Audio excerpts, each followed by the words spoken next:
देश के बड़े राज्य मध्य प्रदेश में कांग्रेस को सबसे बड़ा झटका क्या लगा? क्या 48 घंटे बाद मध्य प्रदेश के पूर्व मुख्यमंत्री कमलनाथ बीजेपी में शामिल होने वाले हैं? क्या कमलनाथ के बेटे नकुलनाथ भी बीजेपी में शामिल होने वाले हैं? छिंदवाड़ा के तमाम कार्यक्रमों को रद्द कर कमलनाथ के अचानक दिल्ली आने के पीछे मकसद क्या है? चुनाव से ठीक पहले क्या मध्य प्रदेश कांग्रेस में बड़ी टूट होने वाली है? कमलनाथ के साथ कांग्रेस के कई विधायक भाजपा ज्वाइन करेंगे।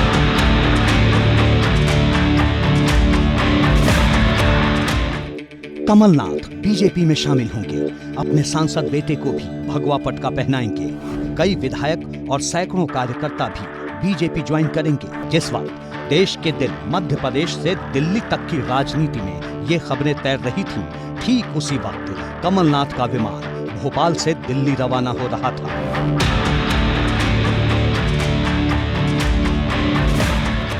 सस्पेंस के बीच दोपहर करीब 3 बजे कमलनाथ का विमान दिल्ली पहुंचता है, जिसके साथ नाथ के कमल के साथ होने की अटकलों और अफवाहों की नींव और मजबूत हो गई।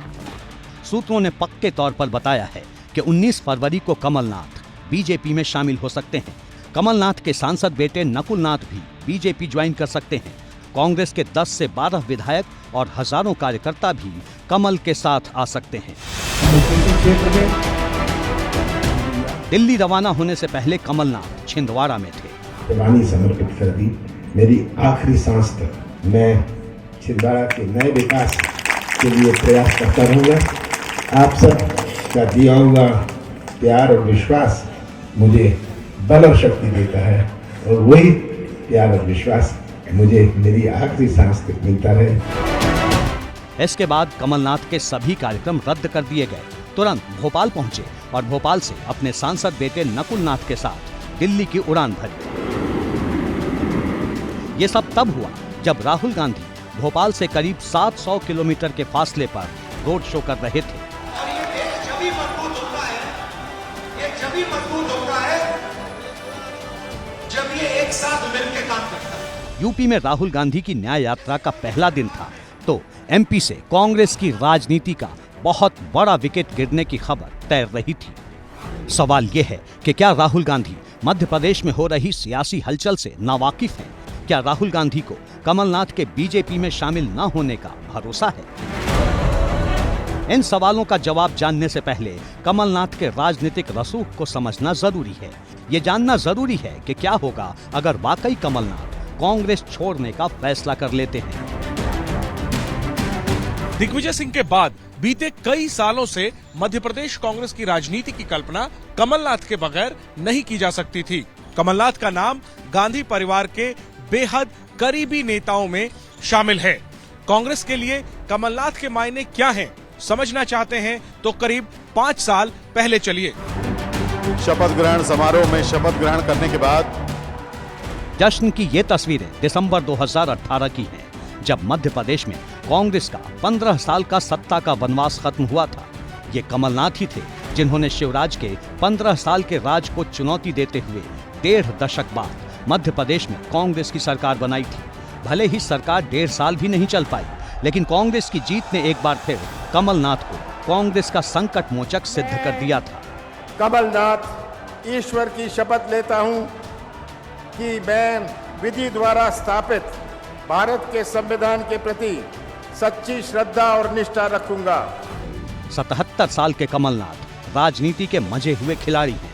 करीब आधी सदी के राजनीतिक सफर के दौरान कांग्रेस पर जब भी संकट आया, कमलनाथ ने ही संकट से निकाला।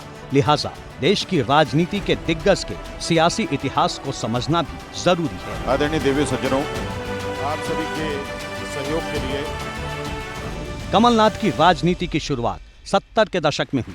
कमलनाथ 22 साल की उम्र में कांग्रेस में शामिल हो गए थे।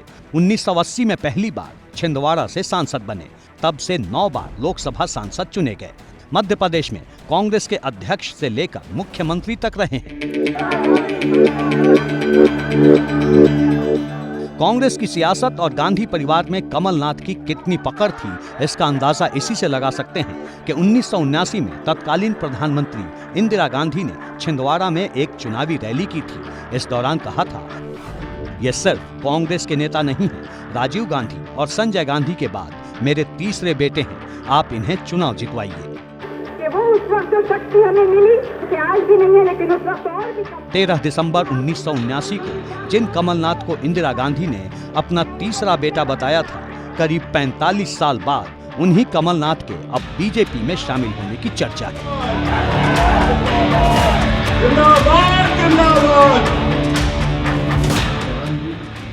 क्या वाकई ऐसा है? दिल्ली पहुंचकर कमलनाथ क्या बोले वो सुनिए। अगर ऐसी कोई बात होगी मैं आप सबको सबसे पहले खबर करूंगा।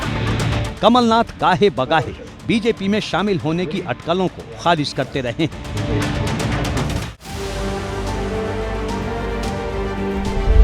लेकिन उनके बेटे ने कांग्रेस से किनारे का इशारा जरूर दे दिया है।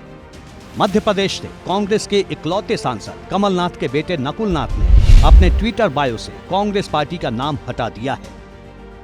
जो खबरें हैं निराधार है।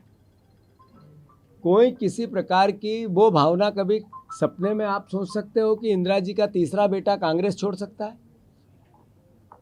कभी सपने में भी ये विचार आ सकता है कि अभी 2 महीने पहले जिनके नेतृत्व में हमने चुनाव लड़ाए कि कांग्रेस का कार्यकर्ता अपनी जान लड़ाकर उनको मुख्यमंत्री बनाने के लिए अपना सब कुछ निछावर करता रहा, क्या उनको छोड़ने की बात कमलनाथ जी कर सकते हैं? वैसे कांग्रेस को अभी भी भरोसा है कि कमलनाथ बीजेपी में नहीं जाएंगे। दिग्विजय सिंह बोले, ऐसी उम्मीद नहीं है। जिस व्यक्ति ने अपने राजनीतिक जीवन की शुरुआत नेहरू गांधी परिवार के साथ उनके पीछे साथ में खड़े होकर उस समय लड़ी थी जब पूरी जनता पार्टी और केंद्र की सरकार इंदिरा जी को जेल भेज रही थी, उस आदमी को आप कभी उम्मीद भी कर सकते हो कि ऐसा आदमी कभी कांग्रेस और सोनिया गांधी जी के परिवार को छोड़ के जाएगा, इंदिरा जी के परिवार को छोड़ के जाएगा? दिग्विजय सिंह भले ही दावा कर रहे हों, लेकिन कमलनाथ और नकुलनाथ के साथ 10 विधायकों का बीजेपी में शामिल होना तय माना जा रहा है। सवाल ये है कि इसकी वजह क्या है? जवाब ऐसे समझिए। 2023 के विधानसभा चुनाव में मिली हार के साथ ही कमलनाथ के सियासी पारी पर अघोषित विराम लग चुका है। आखिरी उम्मीद राज्यसभा की थी, लेकिन जिस तरह से उन्हें दरकिनार किया गया, कमलनाथ इससे भी नाराज बताए जाते हैं। राहुल गांधी ने मध्य प्रदेश में कांग्रेस के नौजवान चेहरों को आगे कर दिया है। ऐसे में भविष्य में भी कमलनाथ के लिए कोई भी संभावना नहीं दिखती। कमलनाथ भले ही राजनीति के वानप्रस्थ की ओर बढ़ रहे हों, लेकिन उनके बेटे नकुलनाथ का राजनीतिक भविष्य शुरू हुआ है, जो फिलहाल कांग्रेस में मजबूत होता नहीं दिख रहा।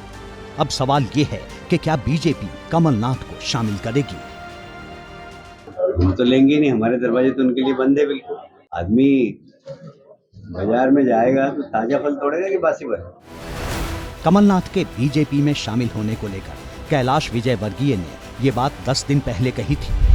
हफ्ते भर पहले सुमित्रा महाजन ने क्या कहा वो सुनिए। अगर कमलनाथ का विकास में विश्वास हो तो जरूर मैं कहूंगी, राम का आशीर्वाद लेके आओ, काम करो। वैसे कमलनाथ कांग्रेस छोड़कर बीजेपी में शामिल होने वाले पहले पूर्व कांग्रेसी मुख्यमंत्री नहीं हैं। कुछ दिन पहले ही महाराष्ट्र के पूर्व सीएम अशोक चौहान भी बीजेपी में शामिल हो चुके हैं। लेकिन सवाल यह है कि कमलनाथ के आने से बीजेपी को क्या फायदा होगा? जवाब है छिंदवाड़ा लोकसभा सीट। मध्य प्रदेश में लोकसभा की 29 सीटें हैं। 2019 में बीजेपी ने 28 सीटें जीती। सिर्फ छिंदवाड़ा सीट कांग्रेस के खाते में गई। छिंदवाड़ा से नकुलनाथ कांग्रेस के सांसद हैं। छिंदवाड़ा सीट कमलनाथ की पारंपरिक सीट रही है। इतना ही नहीं, छिंदवाड़ा से कमलनाथ और नकुलनाथ की जीत का मार्जिन लगातार घटा है। 2014 से 2019 के दौरान छिंदवाड़ा में कांग्रेस का वोट शेयर 3.5% कम हुआ है। दूसरी ओर बीजेपी का वोट प्रतिशत करीब 4% बढ़ा है। नकुलनाथ को 5,87,305 वोट मिले थे, जबकि बीजेपी प्रत्याशी नत्थन शाह कवरेती को 5,49,769 वोट मिले थे। जीत का फासला करीब 40,000 से भी कम वोटों का था। इससे पहले ये मार्जिन 1 लाख से ज्यादा वोटों का रहा है। 2024 के लिए बीजेपी ने छिंदवाड़ा को कमजोर सीटों में रखा।